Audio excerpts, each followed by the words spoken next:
আহমদ ইবনে হাম্বল তার মুসনাদে উল্লেখ করেছেন, এবং ইমাম নাসাই, ইমাম তিরমিজি এবং আবু দাউদ, ইবনে মাজাহ সকল গ্রন্থগুলিতে সহিহ সনদে হাদিসটি বর্ণিত হয়েছে।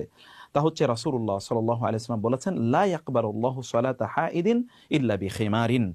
আল্লাহ সুবহানাহু ওয়া তাআলা একজন যুবতী নারী যিনি পরিণত বয়সে পৌঁছেছেন এমন কোন নারীর সালাত কবুল করবেন না যদি তিনি আলাদা খিমার ব্যবহার না করেন। খিমার মানে হচ্ছে এমন একটি কাপড়, আলাদা একটি কাপড়, যে কাপড়টি তার মাথা থেকে তার পা পর্যন্ত আলাদা করে ঢেকে দেবে এবং তার শরীরের যে কার্ভ, উঁচু নিচু জায়গাগুলো আছে এগুলোকে ঢেকে দেবে। এমনভাবে তিনি আলাদা একটা কাপড় পরতে হবে সালাত আদায় করার জন্য।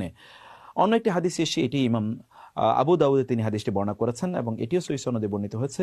উম্মে সালামা রাদিয়াল্লাহু তাআলা আনহা তিনি বলেন, সাআলতু নবী সাল্লাল্লাহু আলাইহি ওয়াসাল্লাম আনিল মারআতি তুসাল্লি ফি কামিসিন ওয়া খিমারিন বিগাইরি ইজারিন। আমি রাসূলকে এমন একজন নারী